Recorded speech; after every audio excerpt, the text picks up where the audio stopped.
Hujšanje po 50. letu ni isti problem, kot ste ga imeli pri 30 letih. To ne bo video o hitrih rešitvah, ampak o pravem pristopu.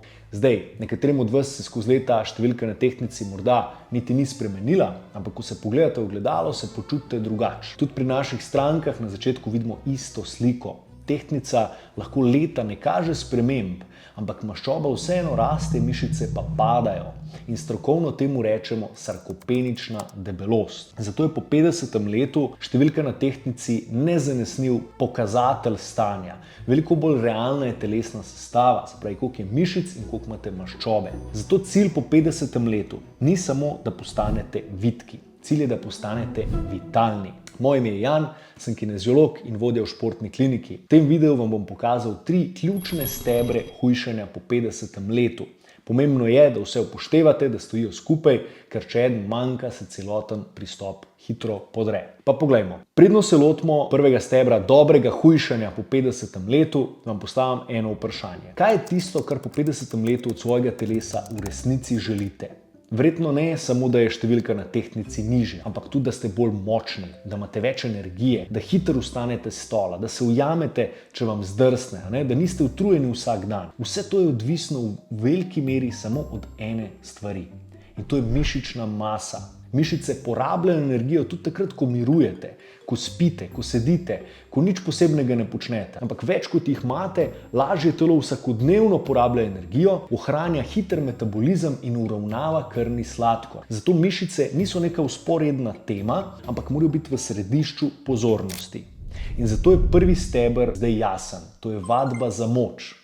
In zdaj večino vas verjetno že ugaša video, to pa ni zame, jaz nočem biti nabildana, ampak drage moje, to je mit. Vadba za moč ni zato, da vi postanete masivni, je zato, da postanete močni in vitalni in da v procesu hujšanja ne izgubite tega, kar že imate. Niti mi, kineziologi, ne želimo, da bi stranke imele močno nadpovprečno mišično maso. Cilj je, da imate dovolj in večina vas je daleč od tega. Zdaj drugi ste prepričani tudi, da po 50. letu pa res več ne morem pridobivati mišic, ker je prepozno. Ampak raziskave kažejo nekaj povsem drugačnega. Ko so spremljali ljudi po 65. letu recimo in jih vključili v vadbo za moč, so ugotovili, da lahko že v nekih 10-12 tednih zelo dobro napredujejo tako v moči kot v mišični masi. In kar je najbolj pomembno, nič počasneje ne napredujejo kot mlajši posamezniki. Obstajajo tudi raziskave, kjer so enako dobro napredovali celo ljudje starejši od 85 let. Hoja v hribe, pilates, joga in podobno je vse koristno, ampak ni dovolj, da bi z leti, še manj pa v času hujšanja, dobro ohranjali to mišično maso. Zakaj? V telesu imamo različna mišična vlakna. Imamo taka hitra in močna, pa imamo počasnejša in vzdržljiva. In z leti ne zgubljamo vseh enako. Najbolj zgubljamo ta hitra in močna mišična vlakna. In ta hitra vlakna niso samo za gibanje, imajo neko neposredno vlogo tudi pri metabolizmu in hujšanju, ker uravnavajo krvni sladkor. Predstavljajte si, da imajo mišice na površini neka posebna vrata, ki pomagajo sladkorju iz krvi vstopati v mišično celico.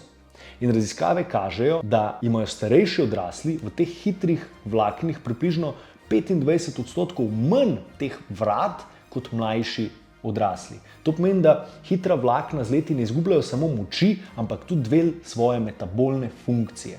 In težava je, da vse te aktivnosti, ki smo jih omenili, stimulirajo večinoma samo ta počasna mišična vlakna, ker te vadbe niso dovolj močen signal, da bi kljubovali temu naravnemu procesu izgube hitrih mišičnih vlaken. In zato so bremena in vadba za moč dobesedno nek eliksir mladosti, ker s tem ohranjate mišično maso in kljubujete naravnemu procesu staranja. Zdaj, da bi vse to preprečili, mora vadba za moč po 50. letu vsebovati 3 specifične elemente. Prvo je, da uporabljate proste uteži, ne samo fitness naprav. Uporabljate ročne uteži, palce, težke žoge in podobne pripomočke, ki niso nekje vpeti in vodeni. S tem trenirate več mišičnih skupin, hkrati pa tudi stabilnost in ravnotežje. Drugi element je propriocepcija. To so po domače vaje za zavedanje telesa v prostoru. In to je ključno, da imate dobro ravnotežje in stabilnost. To so recimo vaje stoja na eni nogi, gibi različne smeri.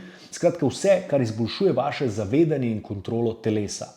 Ker slaba ta propriocepcija je eden od glavnih razlogov za padce v starosti in to je ključno, da začnete delati že zdaj. Tretji element pa je pliometrija. To so hitri, eksplozivni gibi, spravi manjši skoki, hitre spremembe smeri, hitre obremenitve. Po nekaj tednih in mesecih redne vadbe za moč je več kot smiselno postopno dodajati takšne vaje, ker ravno to vzdržuje ta hitra mišična vlakna. Da spet povrnete svojo mladost, vitalnost, morate izvajati vadbo za moč z vsemi naštetimi elementi. Delati jo morate 2-krat, mogoče 3-krat tedensko in morate ta bremena postopno povečevati. In seveda ne bo napredka v moči, če ne bo težko. Drugi steber so beljakovine in mlečni izdelki. Lahko delate najboljšo vadbo na svetu. Ampak če vašemu telesu manjka gradnikov, mišic ne morete ohranjati, kaj šele zgraditi. In tukaj ljudje po 50. letu naredite eno največjih napak. Ko začnete hujšati in jesti manj, ne samo da zmanjšate kalorije,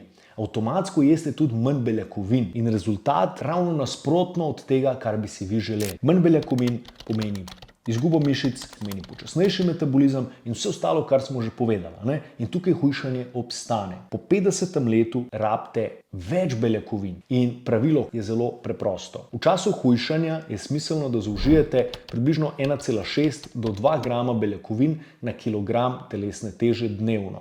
To ni 140 gramov piščanca, ker 100 gramov piščančjega mesa vsebuje približno 20 do 25 gramov beljakovin. In ko enkrat pogledate, koliko je dejansko v posameznih živilih, ki jih jeste, beljakovin, hitro vidite, da teh prepočenih dnevnih količin ne dosežete kar mimogrede. Zato je ključno, da v čisto vsak obrok vključite kvaliteten vir beljakovin. In tukaj bi rad posebej izpostavil mlečne izdelke, ki ne le vsebujejo zelo kvalitetne beljakovine, ampak vsebujejo še kalcij. In ta je pomemben, ker po 50. letu telo ne izgublja samo mišic, ampak izgublja tudi kostno gostoto. In mlečni izdelki vam bojo tukaj dali oboje hkrati. Jejte več mlečnih izdelkov in vsak obrok vključite beljakovine. S tem boste upočasnili izgubo mišic, izgubo kostne gostote, pospešili boste metabolizem in hujšali boste veliko lažje. Zdaj pa gremo na zadnji, tretji steber, ki je po mojem mnenju najbolj spregledan. Za sarkopenijo ste verjetno že slišali. In prepričanje velja, da vsako leto izgubimo enako količino mišic, kar se z leti malo pospeši.